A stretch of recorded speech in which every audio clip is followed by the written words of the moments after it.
Good evening, everybody, and welcome back to another commentary. Uh, I'm kind of doing a lot of these, I think, but if I did every story I saw that I comment on or that I have an opinion on, I would need 40, 50 hours a day. So I'm bringing you the ones that I think have a large impact and have a lot of things that need to be talked about. Pardon me.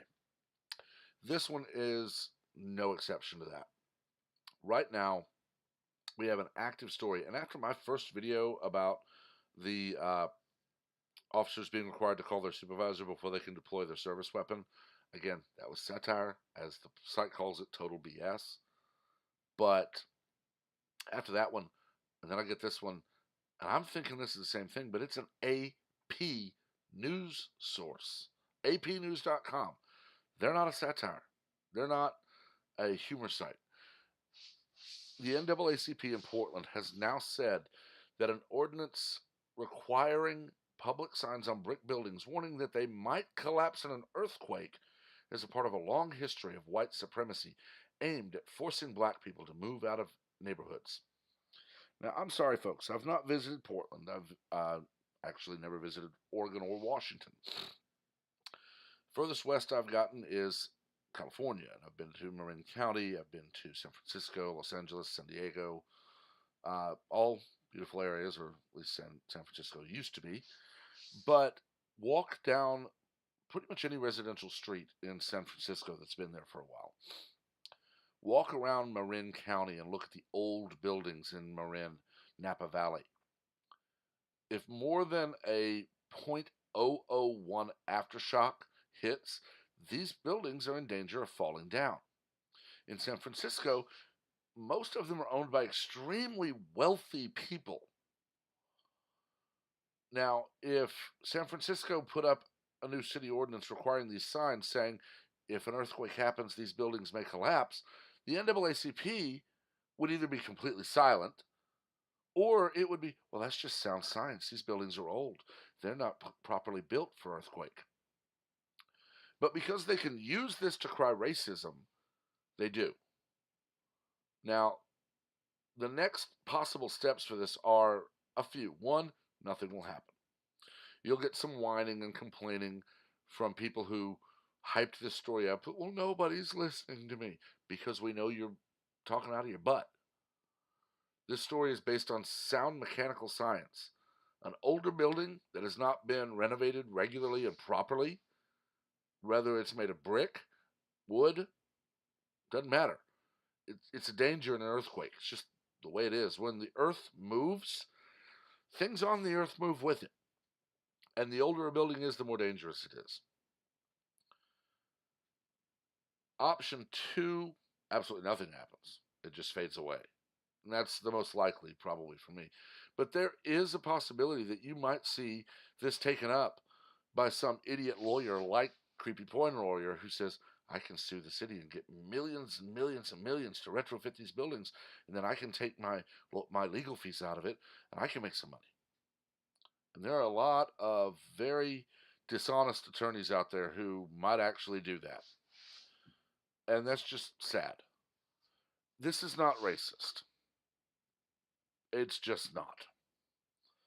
It may be a sad fact that because of location and everything else, it's a very low income area, but that would be economics, not racism. If you want to talk racism, let's talk about affirmative action. Let's actually talk about the story behind all this. We have rich idiots in Hollywood who are paying colleges to let their children in over more qualified students. We have colleges that openly acknowledge that if you're a minority, you get bonus points on your application to get into their college. Or if you're another minority, you get bonus points taken away. You get penalty points. You don't get in as easy. Or if you're a media darling like Hogwash, you get in no matter how low your SAT score is. When you give a human being the ability to make a decision. There is a bias of some kind there, no matter what it is. Even if it's the best bias of all, and the bias is against bias, it's still a bias. But no one wants to talk about that. A way of kind of explaining this: I worked for a company 15 years ago. It's been a long time, actually 16 years ago, and they had a very odd and very specific hiring process. Multi-step. Application was submitted online. You were not to include your name or gender or race. You were assigned a number. Now, granted, this kind of was stupid because your email could give away your name, but it was never handled by a person. It was an AI that looked for certain things, and those certain things being willing to relocate, willing to drive to the office that they were hiring for, eligible to work, age, certain things. It was just looking for flags. And I was part of a hiring committee, and I know for a fact that in one session, over 1,000 people applied. Less than 400 got to step two because they were ineligible. Step two was a phone interview, and it was recorded, and you were told, do not tell me your name, and do not mention your race or your gender. Now, step three was a phone interview with a person. Okay? Step two is mostly you have a couple of answers that you have to give orally, but 95% or more were keypad responses. Do you think a response? Do you think this is a positive or negative? Positive is one, negative is two. So that was option two. Now that would be done on the internet. Okay. Step three was a phone interview. You were still told, I do not want to know your race or gender. They did get your name because it's just more polite to call you by your name. Only in step four did anyone find out your race or gender, and that's because it was face to face. Now, we had a young woman who applied and put her name, race, and gender on the application in a text box meant for another question. So literally, it was, here's the answer to the question. Oh, by the way, here's my name, and I'm a black female. She was denied the rest of the process. She sued, claiming that she was not hired because she is a black female. Now, I was told this because I was on a hiring committee and we had to know how the hiring process worked. The legal team for my company went to court, showed the judge the policy, which was older than this girl's ability to work. She was basically just as young as you can be and still work for this company. The policy was several years old. And they brought a computer and showed him where it clearly says, do not list your name, race, or gender on anywhere on the application. She admitted she did it. She all but said, I'm a black girl, so I don't have to follow their rules. The judge, thankfully, had a shred of logic in his head and ruled in our favor. She tried to appeal, and we lost track of it. But that's the mindset of everything is racist. And now that means earthquakes are racist. Do you see what's going on? We literally live in a world where because there's not rampant racism, it's invented. Jussie Smollett apparently sent a letter with white powder to himself and hired two people to fake assault him. An LGBTQ person burned down their house to bring awareness to attacks on the LGBTQ community, but they were a member of it.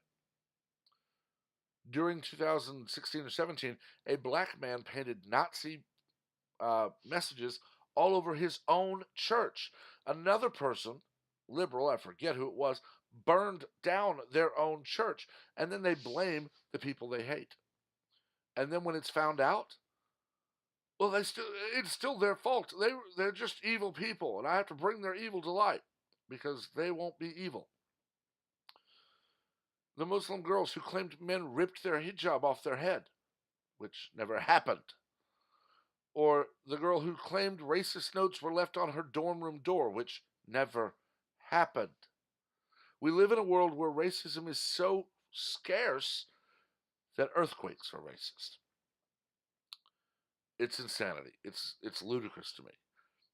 But I'm going to end here because I'm giving myself an aneurysm. I have several other things I need to get done tonight, and planning a little weekend road trip for the weekend, or at least for Saturday. So I need to get that work done as well. Who knows? I may be back before long because I may have a story across my desktop here that I just can't ignore. I guess we'll see what happens. Make sure to leave a like and a subscribe so you never miss out, and make sure to leave a comment below. Make sure just let me know what's going on. Oh, also, there will be in the description below. There will be a contact email. If you have something you'd like me to discuss, I hold a degree in history with a certification to teach secondary social studies. That basically being 6th through 8th and 9th through 12th. Although 6th through 8th, I would need to take a contact mastery test again. But social studies would be history, government, sociology, psychology, philosophy, economics. So those are the things I really love to study. So, I mean, definitely, excuse me, send me an email. If I make a video based on something you send me and you want one, I will send you a pocket constitution. I keep one with me all the time. I've got probably 3 or 4 within easy reach of me right now. I know I have 300 sitting in the room next to me. So definitely get a hold of me there and let me know if you'd like me to discuss something. You can also find me here on Twitter. I do not use Instagram or Facebook. Uh, just don't. Got tired of Zuckerberg, and Instagram's just not my thing. I think I have an account out there because every now and then a YouTuber I like runs a contest on it, but I don't check it. You can email me at the email below. Find me here on Twitter, and we will talk to you on the next one.